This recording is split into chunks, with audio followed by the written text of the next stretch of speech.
Well, some of the unfinished, we talked about the unfinished agenda. Well, the issues are the same and have been the same year after year after year. It's also been mentioned here. When we released this yesterday in our press conference, somebody said, well, you know, that agenda looks very, very similar to the one you issued in 2000 and very similar to the one you issued in 1996 and the one you issued in 1992. Well, it's basically the same. I mean, there are details, but it's basically the same agenda. So is there a new agenda, is the question. Are we facing the same problems? Well, as the population has grown and as we have become a little bit more organized, I think there is a certain change, not so much in the agenda, and I think this is where the challenge comes in with that Angelo made us. What are we going to do? In fact, the quote was, they said, you've been pointing out the same issues year after year. Isn't it time we did something about it? And you try and answer that question. Try and answer that question. I mean, we've been in this movement for 20, 30 years, and people have been around struggling since the 60s and struggling with these same issues. The issues of poverty, the issues of economic empowerment, the issues of health, housing, drainage. And it seems that there's no progress. Well, I think that there has been, of course, progress. There has been, of course, progress. But as our population grows, poverty and economic empowerment still are the main issues that we face. We still face the same problems of education, access to health care, lack of health insurance, etc.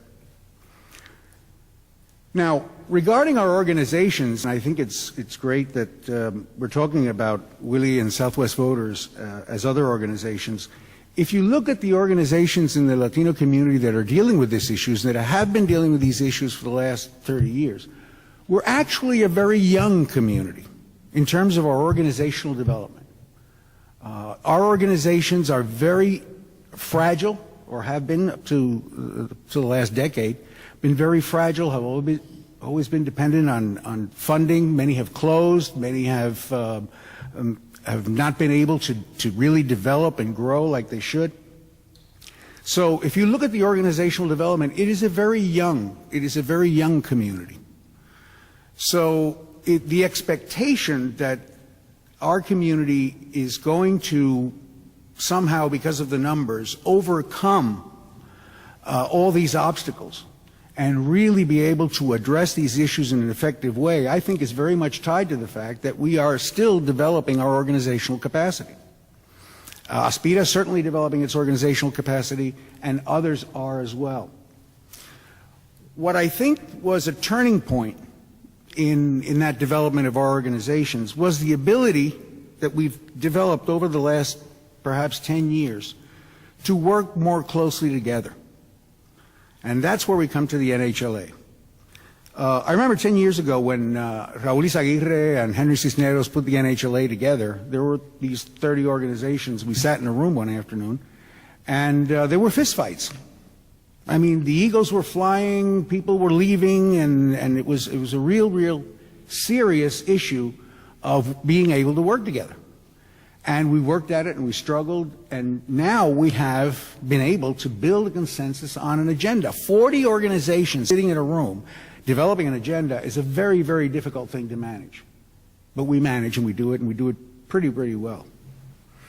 But I guess, again, now that we are at this level that I think of maturity within our organizational development in the community, and I'm not saying that this same level of organizational maturity is what we have at the local level, but now that we have reached this level, what is the next step? What is the strategy? The agenda hasn't changed. The civil rights agenda hasn't changed. In fact, it's going to get worse. As we grow, we become more of a threat. As we become more of a threat, there's more of a reaction. And then we have these issues of voting rights, the issues of language proposals, the elimination of affirmative action, the things we've gained before. So what is the strategy that we're going to develop? Is it through our organization? Somebody mentioned that we don't have leaders like Jesse Jackson. Well, I don't think we need leaders like Jesse Jackson. Latinos work with organizations, with community-based organizations that are there in the community that they trust. What do these organizations what can these organizations do now that is different from what they've been doing in the past to move this agenda forward? Where do we go? What strategies do we implement to be able to start making a dent in some of these issues? And I think that's the challenge, and I'll get into that in the Q&A. Thank you. Our next speaker is Myria Blanco, who also has a very long history in civil rights. She formerly worked with MALDEF and is executive director of the Lawyers Committee for Civil Rights in the San Francisco Bay Area. Myria is a good colleague and friend, so I'm just pass it on to you, Myria. Thank you, Gil. Thank you for having us here today on this important issue. I also really want to thank the folks who put this together for, I think I'm the only person here that's not from a national organization. And I think that's very important, and it's partly, or in its majority, one of the things I want to talk about in my comments. I work for the Lawyers Committee for Civil Rights. I'm the executive director in California. And before that, as Gil said, I was in, with MALDEF in Sacramento and for a while in Atlanta, Georgia. And that unique perspective of being at the state level and now being the director of an organization in California, I think raises some important issues.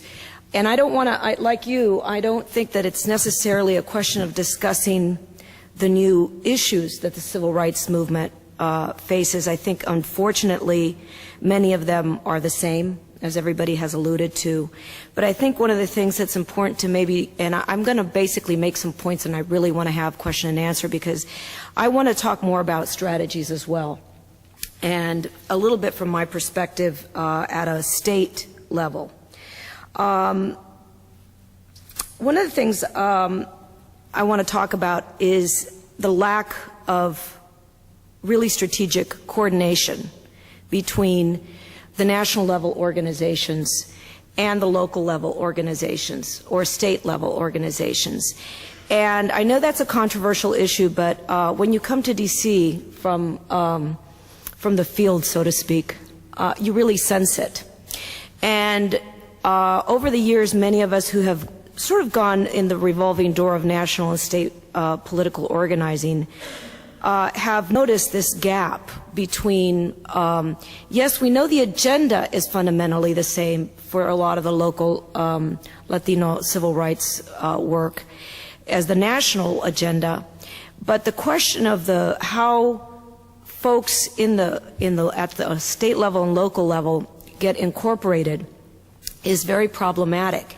And the reason I bring that up is I think it comes back to how we started the conversation today in terms of civic empowerment and the Latino vote. Fundamentally, I think, as we talked about with the drainage issue, participation is a local issue. You know, civic participation essentially always bubbles up from the local level. And when there's a disconnect between the local level organizing and the national level organizing, both parts of the equation are deprived, I think, of their full political potential.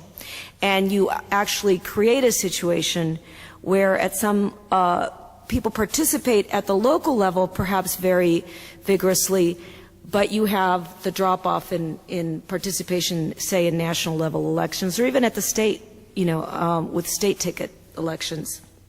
So I want us to talk a little bit about it in question and answer, and I'd really like to hear also from some of the people who participated on the panels about that. Going to that issue, I see a very specific thing that I would like to see happen, which is that most national civil rights organizations, and I'm going to sort of put the unions aside, and that's been alluded to, no longer have community organizers. You know, we have legal organizations. The legal organizations have some community work that happens, and we have seen the rise, and I think the very important rise, of policy work and policy analysts. But what's dropped out at some point has been the community organizers.